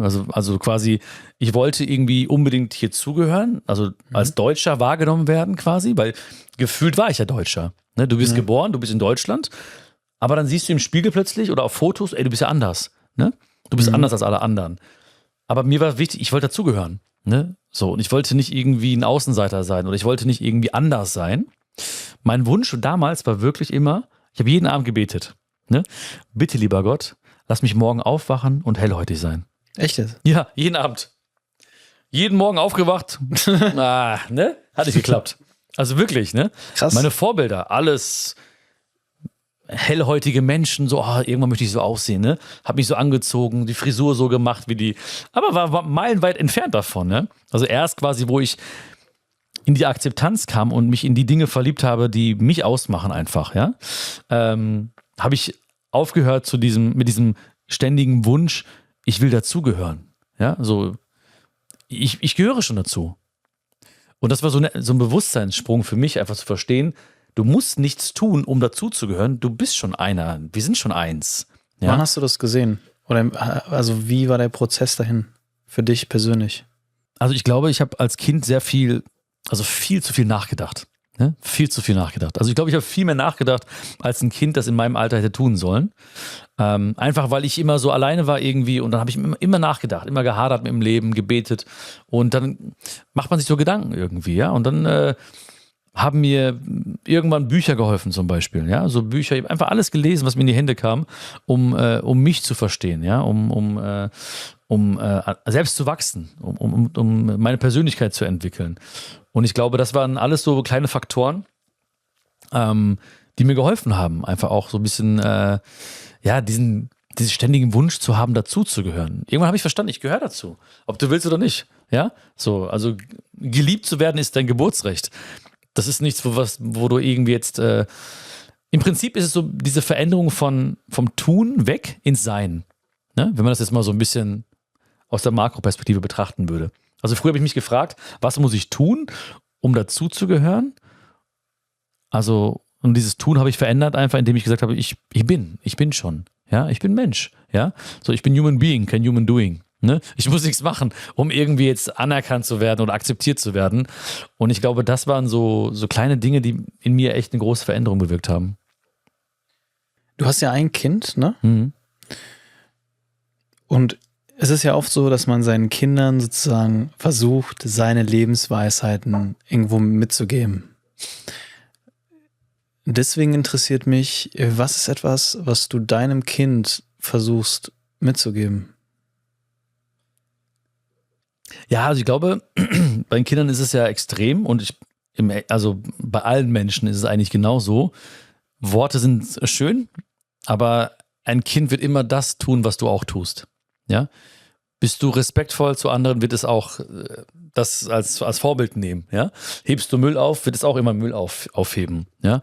Das heißt also, viel wichtiger als jetzt die Botschaften, die ich gebe, sind die Taten, die ich vorlebe. Ja? Alle Menschen mit Respekt zu behandeln, freundlich zu sein.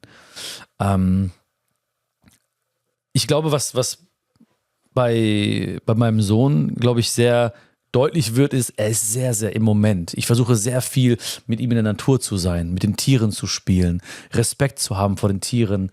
Das hat er richtig aufgesogen schon. Er ist 4 Jahre alt, ne? So nimmt schon viel wahr, ne? Und ist also ein sehr, sehr glückliches Kind. Und ich glaube, ich versuche ihm einfach vor allem auch klar zu machen, dass er etwas ganz Besonderes ist und etwas auch, was bei mir, und das sieht man wiederum den Sinn der Sachen, die man selbst erlebt hat. Ich denke mal, meine Eltern wollten das Beste für mich, aber eigentlich hatten sie so tief in sich den Wunsch, dass ich deren Leben leben sollte. Weißt du? Also ohne Vorwurf jetzt, ja. Also sie kam nach Deutschland, meine Mama mit 17 Jahren und mein Papa ein bisschen später. Und dann haben sie zu mir gesagt, zum Beispiel, ja, was willst du werden? Arzt oder Ingenieur? Nicht so, ja, okay, Ingenieur. Aber warum? Weil Ingenieure in Indien haben einen hohen Stellenwert, ja.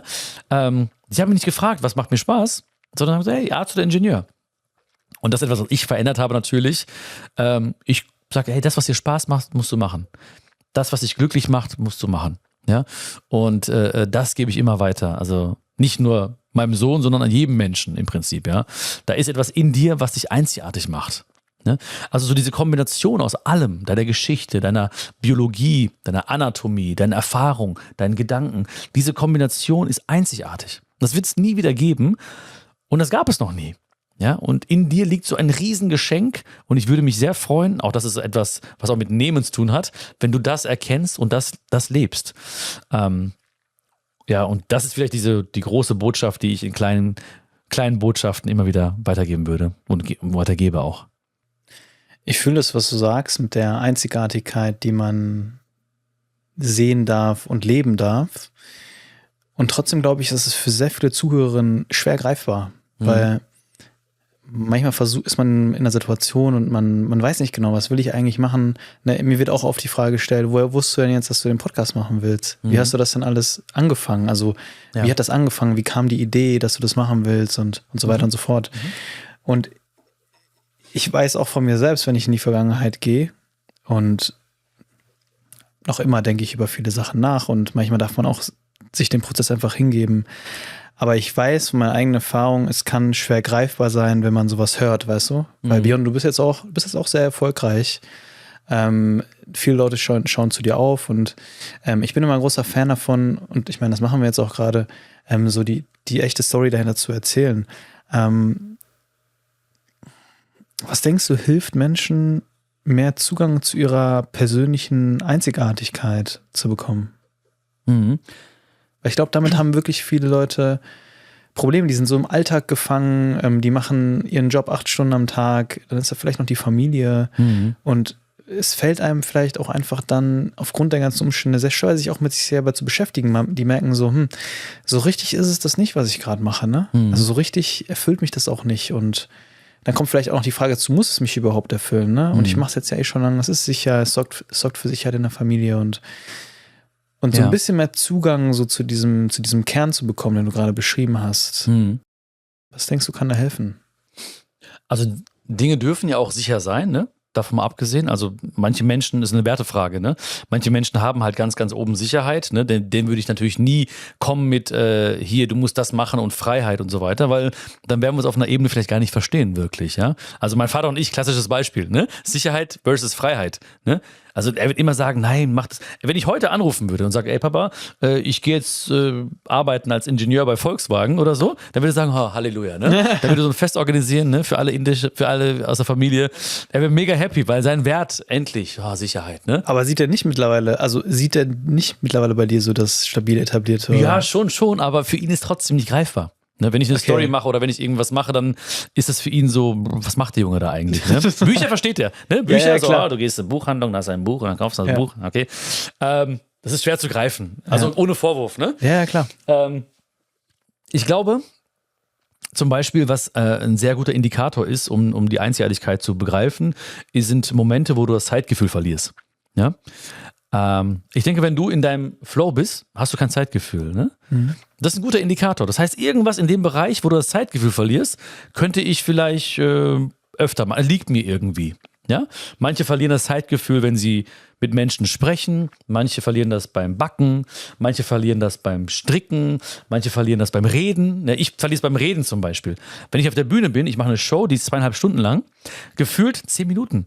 Ich denke so, vorbei, ne? Das ist so ein Indikator, guck mal, das ist etwas, was dir wirklich total liegt. Ja? Weil, und dann schließt sich der Kreis zu vorhin, als Kinder, wir haben das Zeitgefühl immer verloren.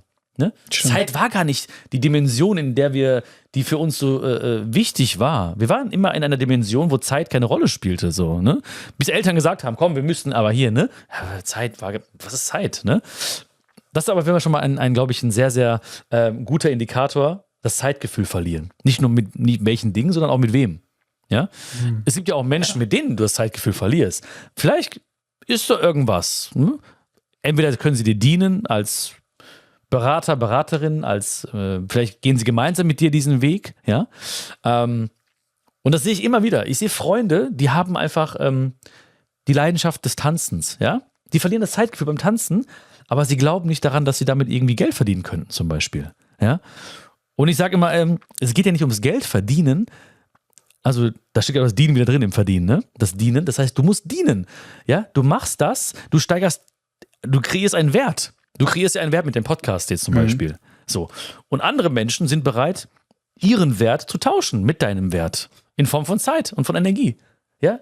Das ist krass, was du gesagt hast. Das stimmt. Ich bin auch großer Fan von diesen, sich das Wort mal genauer anschauen. Ja. Ne? Auch zum Beispiel das Wort entwickeln zum Beispiel. Ne? Wie viel da auch immer drinsteckt, vor allem in den deutschen Wörtern. Ja, voll. Ne? Und ja, das stimmt. Auch im Verdienen, ne? Steckt das Dienen drin. Ja, du dienst mit der Sache, die dir liegt, und dann wirst du verdienen. Ja? Also Aufmerksamkeit, Respekt, Beifall. Das verdienst du, indem du dienst.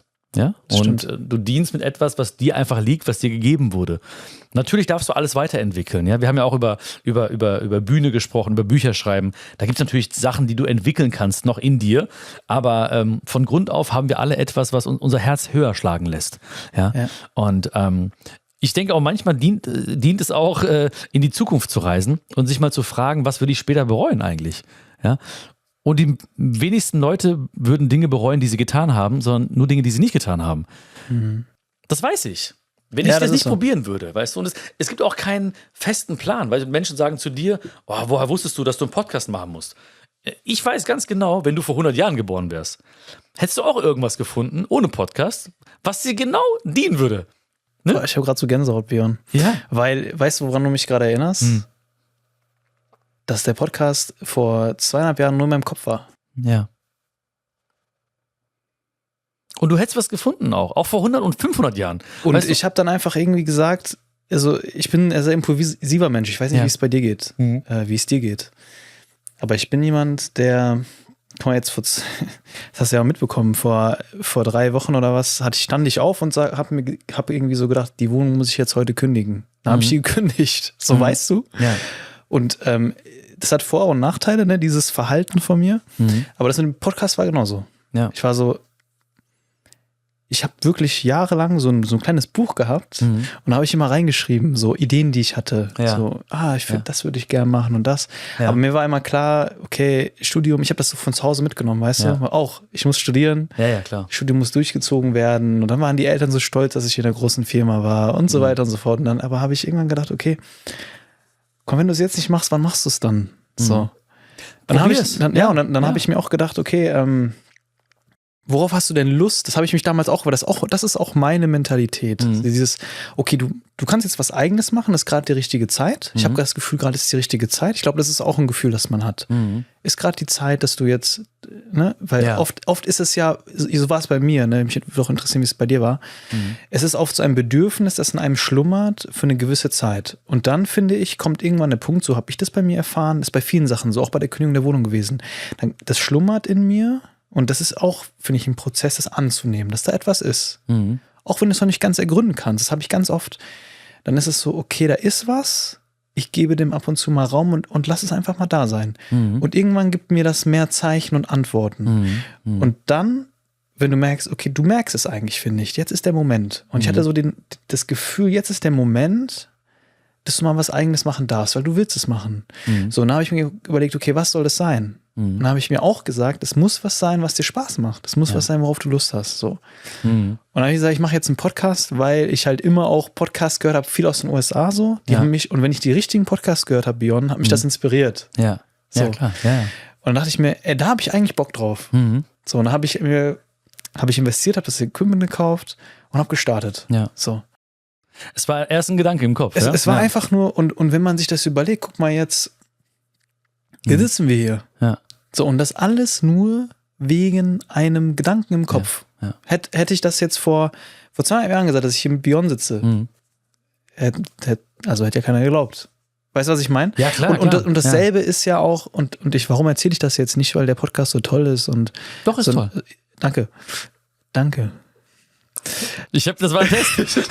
Ich wollte gucken, ja. Und was ist in meinem Podcast? Spaß. Hast du nicht was vergessen? Okay. Ne. Wo war ich? Nicht Nein, und was ich damit sagen möchte, ist eigentlich, gehen wir jetzt mal zurück zu deinem Freund, der Tänzer ist. Ja. Und der gerne tanzt, aber der sagt, wie soll ich denn mein Geld damit verdienen? So. Ich finde das eigentlich schon ganz schön, dass er das sagt. Weißt du warum? Weil er ja schon den Gedanken hat. Ja, genau. Und dieser Gedanke kann fruchten, wenn er daran glaubt. Das ist ja schon, da ist ja schon was. Da ist schon was, genau. Da ist schon was, dieses Grundrauschen, von dem ich auch erzählt habe, da ist schon was. Und ich glaube, was in so einem Moment vielleicht, weil das ist auch die Phase, wo man oft so nachdenkt, so soll ich das machen nicht, oder ich weiß nicht, bin mir unsicher. Ich glaube, was aus meiner Sicht wichtig ist, auch, und dann kommen wir vielleicht an diese Frage, die ich dir auch gestellt habe, so aus meiner Perspektive. Wie finde ich heraus, was so mein Kern ist? Was gibt dem auch mal Raum, diesem Gefühl? Und tu das nicht zur Seite oder so, sondern lass es mal da sein und spür das auch mal und mach es auch nicht lächerlich oder so, weißt du? Das passiert, glaube ich, auch oft. So, vielleicht auch aus dem Umfeld, ach, du willst einen Podcast machen? Ja, so, oder, ne? Ja, so, klar, oder und dann denkst du dir, ach, warum will ich einen Podcast machen? Das wird doch sowieso nichts. So, nein, so, egal wie verrückt eine Idee klingt, ja. Geh doch mal respektvoll damit um, weil das kommt ja aus dir heraus. Voll. Und gib dir auch mal ein bisschen Raum der Sache. Heißt nicht, dass du das dann umsetzen musst, ja? Ja. Aber fühl da mal rein, spür da mal rein. Also man sagt ja auch immer so, hör auf dein Herz, ne? Weil es halt so oft benutzt wird, verlieren manche so ein bisschen so den Glauben an diesen Satz, ne? Hör auf dein Herz. Aber ich bin davon überzeugt, wie es bei dir auch der Fall war, da ist was, ne? Das spricht zu dir, ey, das wäre cool, das wäre mega, das wäre doch schön. Das Herz spricht, ne? Aber die Stimmen im Außen sind so laut manchmal, ne? So, du hörst es nicht. Und da musst du manchmal diese Stimmen ein bisschen leiser drehen, ja? Alles hängt mit dem Herzen zusammen. Erschöpfung genauso wie Schöpferkraft. Also Erschöpfung ist zum Beispiel für mich, ich fühle mich erschöpft, wenn ich nicht schöpfe aus meinem Herzen. Dann fühle ich mich erschöpft, weil ich nicht schöpfe aus dem, was in mir liegt. Andererseits, ich komme in meine Schöpferkraft, und du ja auch gerade, wenn du schöpfst aus dem, was in dir liegt. Ja? Den Podcast zum Beispiel, der ist entstanden, weil du erst geglaubt hast und dann hast du es gesehen. Aber viele Menschen müssen erst etwas sehen, bevor sie daran glauben. Ja? Und das ist ein großer Unterschied. Und das hat etwas mit Vertrauen zu tun und Glauben zu tun. Und das ist etwas, woran wir aber auch arbeiten dürfen, ja, oder uns öffnen dürfen, wie du schon gesagt hast, öffnen dürfen, da sein lassen dürfen, dem Raum geben dürfen. Also etwas alles, was du hier siehst, war erstmal ein Glaube. Ne? Stimmt. Jemand hat geglaubt, es gibt irgendwie ein Gefäß, wo ich Wasser speichern kann hier. Ne? So, ich baue mal irgendwas, ich bin kein Ingenieur, ich habe keine Ahnung, ne? Mein Vater wird das nicht gerne hören jetzt, aber ja, ich mache was die Stimmen aufsaugt. Ne? Einer hat gesagt, ey, ich bring mal hier einen Raum zum Leuchten, auch wenn es dunkel ist. Ne? Das ist alles ein Glaube gewesen. Ja. Aber dann, wenn es da ist, dann sagen alle, jetzt sehe ich das, jetzt glaube ich dran. Aber dann passiert nichts. Ja. Und wenn wir an etwas glauben, was wir noch nicht sehen können, dann müssen wir gießen. Nur dann gießen wir ja. Es ist ja etwas wie eine Pflanze. Ne? Du siehst es nicht, aber du glaubst, da ist irgendwas. Da ist ein Samen, der keimt schon. Also wirst du jeden Tag gießen. Und die Menschen, die neben dir stehen, die nicht dran glauben, die sagen, was machst du da? Da passiert doch gar nichts. Dunkle Erde. Und du machst weiter. Ja? Vertrauensvoll. Und unten drunter passiert schon was. Aber du weißt, du glaubst dran. Ja? Und dann kommt die Pflanze und dann sagen alle, jetzt sehe ich es. Ja, oha, guck mal, Pflanze. Ne? Aber es ist ja nur da, weil du gemacht hast. Ja, genau. Und ich glaube auch, und das hast du auch gerade so im Nebensatz eigentlich gesagt, etwas sehr Wichtiges, du hast nicht den ganzen Weg sehen wollen. Ja? Wie mache ich das jetzt hier mit den da und einfach den ersten Schritt machen im Vertrauen. Ja. Ich glaube, viele Menschen, die laufen nicht los, obwohl sie spüren, da ist was. Sie laufen nicht los, weil sie den ganzen Weg sehen wollen. Ja, aber was kommt dann und wie mache ich das dann? Den wirst du nie sehen. Ja, und wer kommt dann und was gibt es für Probleme und was mache ich in dem Fall? Mach einfach den ersten Schritt im Vertrauen. Egal, was es ist. Ja? Ich finde das super wichtig, was du sagst, Björn, weil ich bin auch der Meinung, Vertrauen ist da super, super wichtig. Einfach den ersten Schritt machen. Und das ist super wichtig, weil ich kann mich erinnern, ich weiß nicht, wie es bei dir war, aber es gab ganz viele Momente, wo ich dachte, das wird jetzt nicht funktionieren. Ja. Ich habe auch ganz viele Opfer dafür gebracht. Ja. So, ich habe auch mein Auto damals verkauft. Ich habe finanziell an der Grenze gelebt. Ich dachte auch an dem Moment, ich kann irgendwann meine Miete nicht mehr zahlen. Ich war schon wieder dabei, mir einen Job zu suchen, weil ich dachte, okay, nee, das kann ich jetzt finanziell nicht stemmen. Und dann hat sich das Blatt irgendwie gewendet. So. Und all das, diese Zeiten auch überstehst du nicht, wenn du da nicht vertraust. Und ich glaube, das kann man auch auf viele andere Lebensbereiche übersetzen. Also, ne? Und beim Unternehmertum, da zeichnet man ja oft so eine U-Kurve. Ne? Also wenn du etwas neu startest und du den Mut aufbringst und dann auch das Vertrauen in den Moment, bist du erstmal euphorisch. Das kennst du bestimmt. Du bist erstmal euphorisch, geht die Kurve erstmal hoch. Ne? Das ist so der Anfang des U's. Dann geht es meistens erstmal runter. Und dann in der Mitte zwischen Start und dem Erfolg, den du dir wünschst, bist du oft am tiefsten Punkt. Wenn du in der Mitte bist, nicht am Anfang, nicht am Ende, sondern in der Mitte. Und das darf man ganz oft, das habe ich mir ganz oft so vor Augen geführt, weil es gab wirklich dann auch Momente, und ich kann das bestätigen, ich weiß nicht, wie es bei dir war. In der Mitte, wo ich dann wirklich einfach durchhalten musste und dran glauben musste und vertrauen musste, das war ziemlich schwierig, weil da kam nichts, du gibst die ganze Zeit und gibst und gibst und dienst und dienst und dienst, ja. Und es passiert aber erstmal nicht so viel. Ja. Und dann, kurz bevor du dann Erfolg, ne, ich rede jetzt nicht nur vom monetären Erfolg, ich rede von dem persönlichen Erfolg, den du dir wünschst, dass etwas zum Beispiel lebt, ja, dass ein Podcast so eine gewisse Eigendynamik entwickelt oder bei dir vielleicht auch dein Buch oder so, ja. Dann geht die Kurve wieder hoch. Dann entwickelt das Ganze wie so eine Dynamik. Und das habe ich sehr, sehr gespürt. Und zu wissen, dass Dinge nicht linear funktionieren, ist, glaube ich, auch maßgeblich, weil oft wird uns gesagt, Dinge laufen linear. Ja. Es wird uns oft so verkauft, weißt du? Ich versuche das in diesem Podcast auch so ein bisschen abzubauen. Ja, nicht nur hier die perfekten Leute zu platzieren, die ihre perfekten Storys erzählen. Ja, weil das ist nicht das Leben. Nee. Das ist nicht das Leben. Das Leben ist imperfekt. Ja. So. Gott sei Dank. Und das ist dieser Dualismus, den wir auch am Anfang, diese Kontraste, die auch die Ecken und Kanten des Lebens, die es aber auch attraktiv machen, die etwas lebendig machen. Voll, ja. Und es ist auch, und die U-Kurve ist spannend und oftmals ist der Erfolg ja auch exponentiell, ne? Also exponentiell heißt ja im Prinzip langsames Wachstum über einen langen Zeitraum und dann irgendwann geht das hoch. Ne? Zum Beispiel x² oder so, habe ich von dem Studium gehört. x². Also langsam steigen. Ja, siehst du, das ist hängen geblieben. Ne? Und dann irgendwann im kurzen Zeitraum geht es schnell nach oben. Ja? Zum Beispiel schnell nach oben kann heißen, du wirst sichtbar. Menschen reden von dir, ja, oder auf einmal kommen viele Follower oder was auch immer, ja, wie auch immer du Erfolg definierst. Aber dieser lange Zeitraum, wo es nur wenig wächst, da bist du unsichtbar. Ja, und da geben die meisten auf, weil es dauert lange. Ja, so passiert nicht viel. Ne? Ich gebe, ich kenne das ja auch. Ja, gebe. Ich habe jahrelang alles gegeben: Zeit, Geld, Energie, Liebe. Und alle haben gesagt: Hey, hör doch auf. Was machst du da? Haben die das gesagt? Ja. Sogar Familie. Ne? Ja. Die besten Freunde. Hey, die hatten Mitleid mit mir. Die so: Ey, hör doch auf. So, ne? Guck mal. 3 Jahre, was machst du da? Ne? Ich habe ein Event gemacht an der Uni Wuppertal, wo ich promoviert habe. Ne? So, ich mache jetzt ein Motivationsevent. Hab den größten Hörsaal gemietet, ne? Hab das Fernsehen bestellt. Da kamen 12 Menschen, ja? Und 6 davon waren meine Freunde. Aber ich habe dran geglaubt. Aber für die 6 Leute oder für die 12 habe ich alles gegeben. Ne? Es gibt noch Fotos, wo ich auf den Tischen tanze und Gas gebe, weil ich einfach denen alles geben wollte, gedient habe.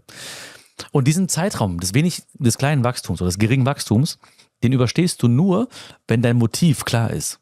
Ne? Also Motivation brauchst du und Motivation hast du, wenn dein Motiv klar ist. Deswegen heißt es Motivation. Also dein Warum. Und das war immer klar für mich. Ich wusste immer, warum fängst du an? Warum gehst du diesen Weg? Mein Motiv war immer klar. Und dadurch kann ich auch den Rahmen verändern. Was war denn dein Motiv? Mein Motiv war immer, etwas Gutes zu tun, für Menschen da zu sein. Mich macht es glücklich, wenn Menschen irgendwie glücklicher sind. Mich macht es glücklich, wenn ich weiß, ich habe irgendwo helfen können. Mit meinen kleinen Mitteln einfach. Und dadurch, dass ich das weiß, kann ich den Rahmen verändern. Das Motiv gleich lassen, aber den Rahmen verändern. Zum Beispiel, ich müsste jetzt nicht irgendwie ein Buch schreiben oder auf der Bühne stehen. Ich könnte auch Sozialarbeiter sein in Hagen. Ne? Oder ich könnte irgendwie ein soziales Projekt machen. Oder ich könnte irgendwo im Kinderheim arbeiten. Mein Motiv wäre immer das gleiche. Weißt du? Und wenn du darüber nachdenkst, das ist ja dann auch wieder dieses Dienen. Wenn das Dienen das Ziel ist, dann ist es auch gar kein Verlust, wenn es mal nicht klappt, weil du kannst du kannst ja auch wieder den Weg ändern. Absolut, Selbst wenn du merkst, dass es nicht funktioniert, ja. Und was heißt ganz viele Sachen funktionieren zwischendurch mal nicht. Also, und es ist ja auch, wir leben ja auch noch, weißt du? Also jetzt sagen wir vielleicht, das hat Sinn gemacht und das war gut. Vielleicht sagen wir in einem Jahr, war doch nicht so gut. Also es ist alles dynamisch. Es ist nie statisch. Ne? Also ich würde nie sagen, das war immer ich weiß nicht, war das eine gute Idee, eine schlechte Entscheidung? Ich weiß es nicht. Ich lebe ja noch. Vielleicht ganz am Ende könnte ich sagen, okay, ne? Aber es ist immer im Wandel. Alles ist im Wandel, stetig. Du hast ja gerade von dem Herz gesprochen. Ich lasse mich ja viel inspirieren von den Gästen, die ich hier im Podcast habe. Und ich habe letztens ein Bild gezeichnet bekommen von Jan-Uwe Rogge und Matthias Jung, Pädagogen und Erziehungsberater hier aus Deutschland. Und die hatten so ein Dreieck gezeichnet, inneres Dreieck, das man auch auf Erziehung übertragen kann. Aber ich fand das sehr schön. Und da war das Herz auch mit dabei. Das Herz als Ort der Liebe, ja, als Ort dieser energetischen Kraft. Dann hast du den Bauch. Den Bauch, der steht für die Intuition. Und dann haben wir noch den Kopf. Und der Kopf steht für auch Strategien, Dinge, die wir beigebracht bekommen, ne, die Gesellschaft, wo wir in gewissen Strukturen denken und leben. Und du hast ja gesagt, dass vieles aus dem Herzen kommt. Ich fand das Modell ganz hilfreich, weil es sozusagen nicht eine Perspektive komplett priorisiert, sondern sozusagen wie so ein Balanceakt ist zwischen diesen verschiedenen Sichtweisen. Ja? Das heißt zum Beispiel, der Bauch, ne? Wofür steht der Bauch? Hört sich jetzt vielleicht erstmal esoterisch an, aber wir haben dieses Bauchgefühl. Ein wichtiges Gefühl, das uns auch bei vielen wichtigen Entscheidungen oft eine sehr gute Richtung gibt. Denn der Körper spricht mit uns. Der Körper hat sehr viel Erfahrung gemacht. Er war immer dabei. Der weiß oft schon, ne? Was für ein Gefühl habe ich jetzt hier, wenn ich mit dem Bion gegenüber sitze? Ne, da hast du oft ein Bauchgefühl, so der Mensch, was für ein Gefühl gibt der mir? Und das basiert alles auf Erfahrungen, die du in deinem ganzen Leben gemacht hast. Ne? So, das heißt, das ist auch total relevant, dass man das irgendwie mit einbezieht, ne? Wenn ich eine Entscheidung fälle, was für ein Bauchgefühl habe ich eigentlich? Was sagt mir eigentlich meine Lebenserfahrung dazu? Ne? Dann das Herz. Das Herz ist so ein Ort der Liebe. Ist das eine Kraft, die nach vorne geht? Ist das so ein Herzensprojekt? Ja? Ist das etwas, wo ich meine Energie und meine Liebe reinstecken möchte? Die haben es dann zum Beispiel auf die Erziehung bezogen. Ne? Ich mache viele Entscheidungen aus dem Herzen, aus Liebe gegenüber meinem Kind. So. Und dann ist natürlich der Kopf auch noch da. Ne? Das heißt auch, es ist auch wichtig, ab und zu mal zu schauen, was kann ich für eine Technik anwenden, was für eine Strategie. Ne? Und da so ein bisschen, denke ich, die Balance zu finden. Ja. Ich glaube, was oft passiert ist, dass wir vielleicht nur im Kopf sind. Oder auch vielleicht nur im Bauch, ja. Vielleicht weniger, aber passiert auch. Ne? Oder vielleicht nur im Herzen. Ich glaube, so ein bisschen abzuwägen immer auch, so, was fühlt sich jetzt stimmig an, auch zu meiner Lebenssituation. Die sind ja auch immer sehr unterschiedlich, je nachdem, wo wir gerade sind. Haben wir eine Familie, die wir versorgen müssen und so weiter. Wo kann ich diese verschiedenen Dinge so ein bisschen in Balance finden? Also ich glaube, es ist so ein bisschen auch, also Herz, Kopf, Bauch, ist auch ein bisschen dieses Warum, was, wie. Ja? Also wir haben gerade von dem Motiv gesprochen, das ist so dieses Warum. Und ich glaube, das ist so immer im Vordergrund, das Warum. Ja? Also wenn du ein ganz klares Warum hast, dann kannst du jedes Wie ertragen im Prinzip so. Ne? Also das glaube ich schon. Ich glaube auch, viele Leute denken, die von sich behaupten würden, ich bin eher so der Kopfmensch, die rechtfertigen eher Entscheidungen, die sie woanders getroffen haben. Also ich glaube, die meisten Entscheidungen werden im Herzen oder nach Bauchgefühl getroffen, aber die Menschen dann versuchen dann im Nachhinein mit dem Kopf zu sagen, ja, das macht schon Sinn, weil das ist natürlich auch vielleicht, oder naja, das Risiko wäre zu groß. Ich glaube also, es ist eher so ein bisschen wie sagt man das, der Pressesprecher ist der Kopf, ne, von den Entscheidungen, die woanders getroffen wurden. Aber glaubst du nicht, dass auch viele verlernt haben, auf ihren Bauch zu hören? Ja. Aber das Schöne ist ja, man kann ja Dinge wieder erlernen, ne? Ja. Das ist, glaube ich, auch. Ich glaube, es ist immer da. Ja? Es gibt zum Beispiel, ganz häufig kommen Menschen zu mir und fragen mich nach A oder B. Ne? Soll ich das machen? Soll ich es nicht machen? Was denkst du? Ne? Soll ich diesen Weg gehen oder diesen Weg gehen? Soll ich das wagen, diesen Schritt oder nicht? Ne? Und ich sage, pass auf, wir finden das meist ganz schnell raus.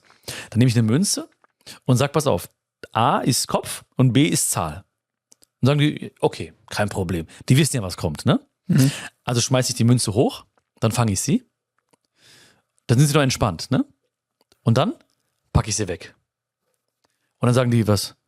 Und ich sage, okay, was ist gerade passiert in dir, als die Münze geflogen ist? Und dann sagen sie, okay, da war dieses Gefühl von hoffentlich Kopf oder hoffentlich nicht Zahl oder hoffentlich das, ne? Oder das wäre doof, wenn das, oder hoffentlich. Und das ist es. Und wirklich 100% der Menschen, die da zu mir kommen, und das waren einige, mit denen ich das gemacht habe, sagen, okay, ich weiß. Ich weiß, was zu tun ist. Also es ist da, nur viele verlieren halt das Vertrauen vielleicht da drin, ne? Weil sie denken so, und dann kommt der Kopf plötzlich, ne? Und der Kopf ist ja oftmals so risikoavers, ne? Und sagt dann so, nee, mach lieber das, was wenig Schaden bringt, ne? Was ja auch evolutionär gesehen sinnvoll war, ne? Mach das, was dich nicht umbringt, ne? So, geh nicht raus, wenn du nicht, probier nicht die Pflanze, du weißt nicht, ob giftig oder, ne? Das war ja sinnvoll immer. Ne? Aber heutzutage geht es selten ums Überleben, ne? Und ich glaube, wir haben echt noch ein Privileg, ne? Also, man kann ja auch viel schimpfen. Und sagen, ja, viele Dinge laufen nicht gut im Moment, auch in Deutschland nicht, ja. Aber trotzdem kann ich Dinge probieren hier einfach. Und das ist für mich erfüllt mich mit viel Dankbarkeit. Ja, ich weiß zum Beispiel, wenn ich was hätte, wir reden hier, weißt du, Intuition, Bauchgefühl, Entscheidungen treffen. Wenn ich das in Indien machen würde und es funktioniert nicht, dann lande ich auf der Straße. Ne? Dann kann ich mir nichts zu essen kaufen. Ja, dann habe ich gar nichts. Ja, und das denke ich mir jedes Mal, auch wenn natürlich, wie gesagt, viele Dinge nicht oder besser laufen könnten, ne? Trotzdem haben wir hier die Chance, einfach mal zu probieren und zu machen und zu gucken. Ja. Ja. Ja, ich glaube, das ist man sich halt nicht bewusst. Da sind wir auch wieder bei diesem, darf ich das jetzt überhaupt? Darf ich mich da ausleben? Darf ich dem folgen, was vielleicht gerade in mir ist? Das ist man sich oft nicht bewusst. Also ich bin mir auch das jetzt erst bewusst, nachdem ich auch mein eigenes Ding jetzt mache. Weil wenn du in einem Elternhaus aufwächst, so wie bei dir auch, und es wurde immer derselbe Weg vorgelebt, zur Schule, dann vielleicht Uni oder Ausbildung und dann bin ich in einem festen Job, dann kennst du die anderen Wege gar nicht. Nee. Also das ist dieses, und du hast dann vielleicht auch Freunde, die genau dasselbe machen. Ja. So war das bei mir auch. Ich kannte, guck mal, jetzt kenne ich total viele Creator und Selbstständige, Psychologen, Coaches, was weiß ich. Ich kannte wirklich niemanden, der sowas macht. Und deswegen war es mir auch so fern. Es ist mir so fern gewesen, dass sowas überhaupt möglich ist. Und ich glaube, in so einer Situation befinden sich sehr viele Menschen, dass sie sich denken, eigentlich würde ich gern mal ABC machen, ja? Ja.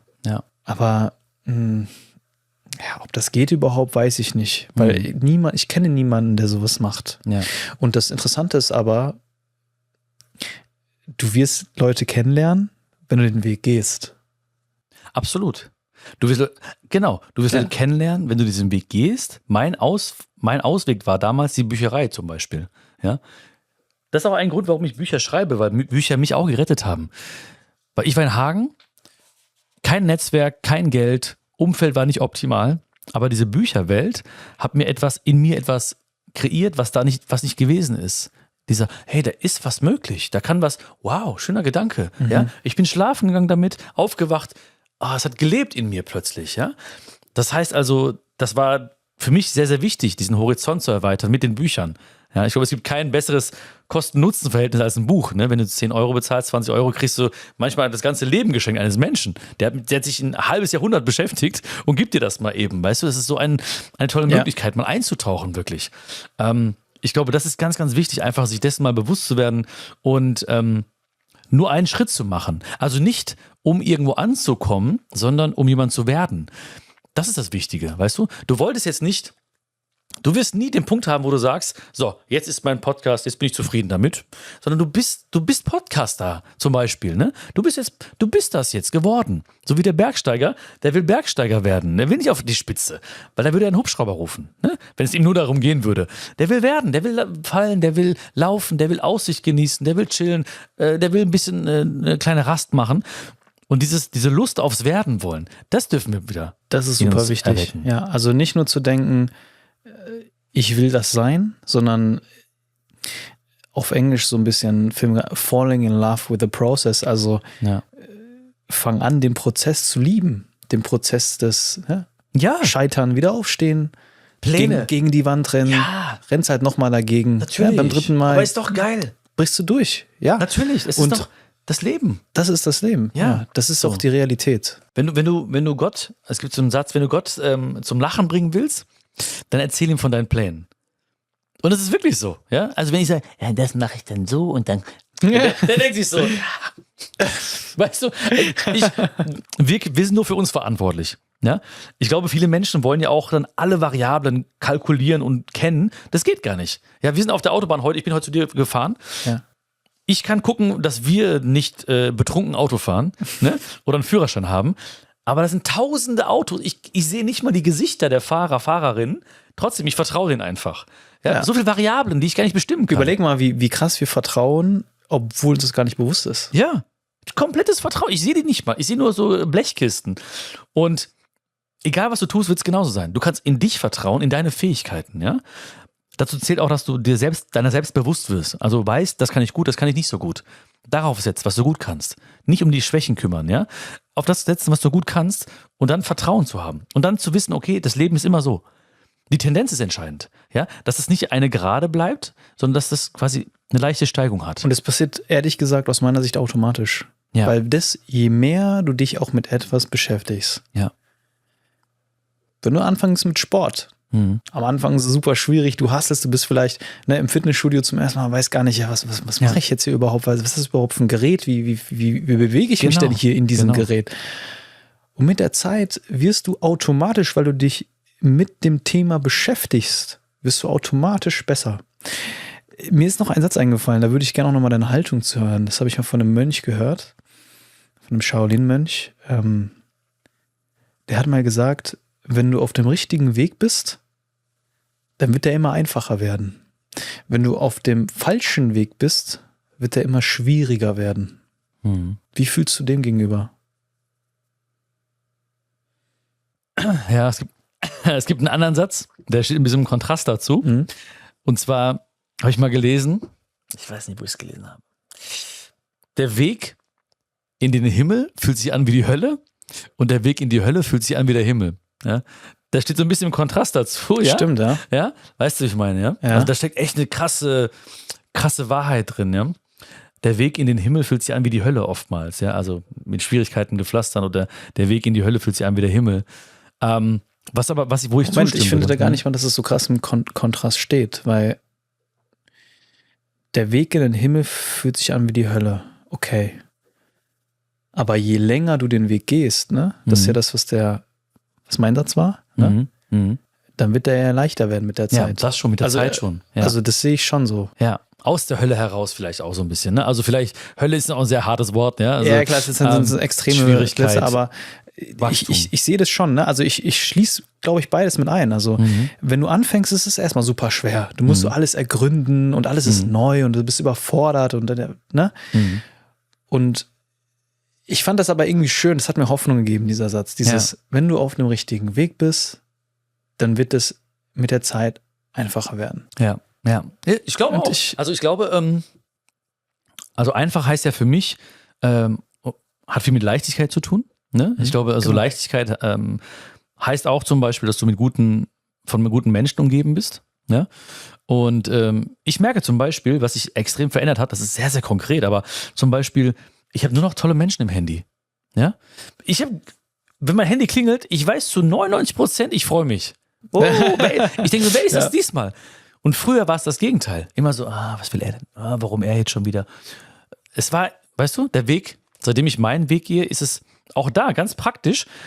Menschen gehen, Menschen kommen. So ist es. Weißt du? Und ich glaube aber auch, dass ein Weg darf sich auch anstrengend anfühlen. Ich glaube, gerade am Anfang ist es auch wichtig, gerade jeder, der jetzt zuhört und vielleicht gerade spürt, da ist was und wir haben tolle Sachen auch vielleicht heute schon in Gang gebracht. So, hey, da ist der erste Schritt. Du musst nur den ersten Schritt machen. Ne? Das kann so ein lächerlich kleiner Schritt sein. Zum Beispiel, vielleicht hast du damals dir so ein Dokument angefertigt, ja? Podcast oder ein Name oder eine E-Mail oder ein Mikro bestellt. Irgendwas, Kleinigkeit war das. Ne? Das war ein kleiner Schritt, aber ein sehr wichtiger Schritt. Und am Anfang brauchst du am meisten Energie. Das ist wie beim Fahrradfahren, beim Autofahren. Weil du es ergründen musst, ja. Ja, du musst Energie anwenden und dann kommt Momentum. Ja. Jetzt brauchst du nicht mehr. Jetzt machst du Tak, Technik, ne? Am Anfang war das noch so, warte mal, es läuft, da kommst du in den Flow plötzlich, ja. Dafür war es wichtig, einmal diese Grundenergie zu erzeugen im Prinzip. Und auch, glaube ich, dazu zu stehen. Also viele Menschen, die stehen nicht dazu, was sie sich wünschen. Also ganz häufig sage ich zu Leuten, wenn sie in eine Autogrammstunde kommen oder so und sagen, ich sage, weiß jemand von deinen Träumen? Nee, ja, warum nicht? Geh raus und sag, ich schreibe ein Buch. Geh raus und sag, ich mache diesen Laden auf. Geh raus und sag, ich möchte einen Podcast machen. Geh raus und sag, ich möchte mal ein Café eröffnen. Was passiert? Leute werden sagen, schwierig, schaffst du nicht. Eigentlich sagen sie schaffen es nicht. Ja? Projektionsfläche, ne? Sie sehen das in dir, was sie fühlen. Aber andere Menschen, die sehen was in dir und die helfen dir.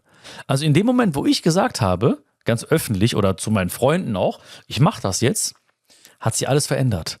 Weil du plötzlich spielst eine Rolle in den Köpfen der Menschen. Plötzlich sagen Leute, so wie heute zum Beispiel, ja, wir kennen uns, ja, und das nächste Mal, wenn ich jemanden treffe, sage ich, du musst den Leon kennenlernen. Und ich verknüpfe euch. Ne? Und das ist passiert, weil ich einfach gesagt habe, ich stehe dazu. Ich stehe zu meinen Träumen. Bedingungslos. Das ist mein Traum. Ja?